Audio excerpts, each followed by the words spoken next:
redacció extreta d'uns fragments d'un llibre que es diu Summerhill. Molts el coneixereu i poder molts no, però aneu a la biblioteca i segur que el tenen i és molt maco de llegir.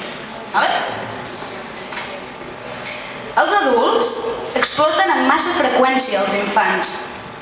I és que el nostre celebrat estat d'eminència civilitzada només els ha ensenyat a saber, però ningú els ha fet sentir. La major part del treball escolar és perdre el temps, l'energia i la paciència. I jo els parlo d'un món que desconeixen i que continuaran desconeixent, perquè els seus llibres no parlen ni de llibertat, ni del caràcter humà, ni de l'amor, ni de la independència. Perquè jo no pretenc pas que se'm guareixi dels costums de triar-hi els colors, i el taronja i el negre, i el vermell i el blau, i tampoc vull que se'm curi de fumar, ni del gust per un got de cervesa. Perquè cap mestre no té dret de curar un infant de fer temperi amb un tambor. Perquè l'infant és innatament assenyat i realista. I si se'l lliura a si mateix sense suggerències de cap mena per part dels adults, es desenvoluparà fins on és capaç de desenvolupar-se. Perquè l'infant és bo per naturalesa i no al contrari.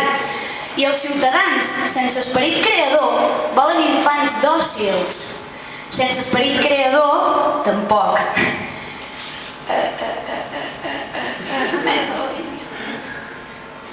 Sense esperit creador, infants que encaixen en una societat que té com a model l'èxit del diner.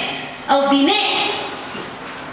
Així formaran individus integrats al sistema, la qual cosa és bona per a una societat que necessita individus dòcils asseguts en despatxos, tristos o aturats darrere d'un taulell.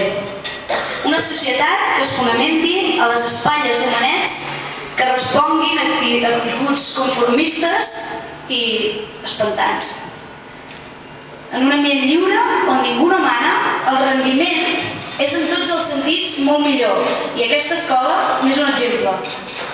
Que quan s'està sotmès a una autoritat, les persones no treballen, simplement són màquines.